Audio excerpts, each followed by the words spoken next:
T'as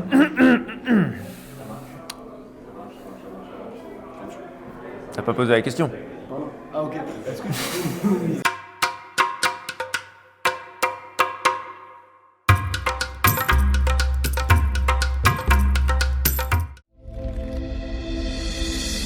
Je m'appelle Hugo Clouseau et je suis parti avec 5 copains faire une expédition au Pérou sur une rivière qui s'appelle l'Apurimac. On a descendu cette rivière pendant 17 jours en autonomie. Je suis Louis Etier, dit Loulou dans le film, et j'ai fait la descente de l'Apurimac.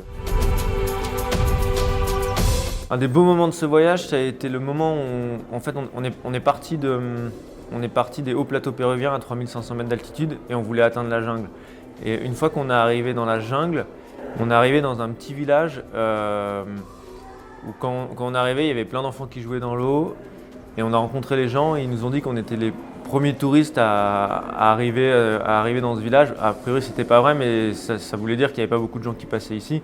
Et après, on a découvert que c'était en fait une région tenue un peu par les narcotrafiquants, donc il y avait très très peu de passages. Et le fait que nous, on arrive par la rivière avec nos kayaks dans ce village et on rencontre ces gens que personne ne vient vraiment voir, et bah ça c'était un très bon moment et surtout qu'on venait passer 17 jours sur une rivière à croiser quasiment personne. Donc voilà, une belle rencontre avec des villageois qu'on prend pour des bandits et qui sont juste adorables. Luigi, qui était local avec nous disait que sur place, il y avait des chats des montagnes, des pumas en fait.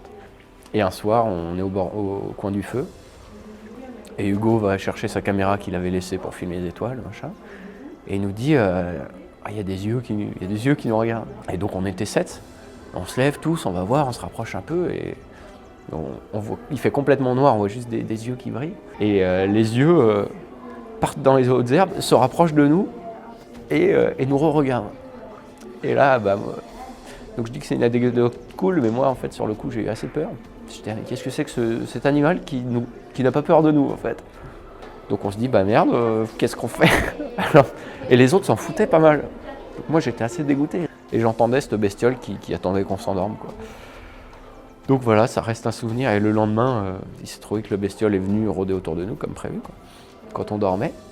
Et les empreintes de pas étaient minuscules. C'était sûrement un renard.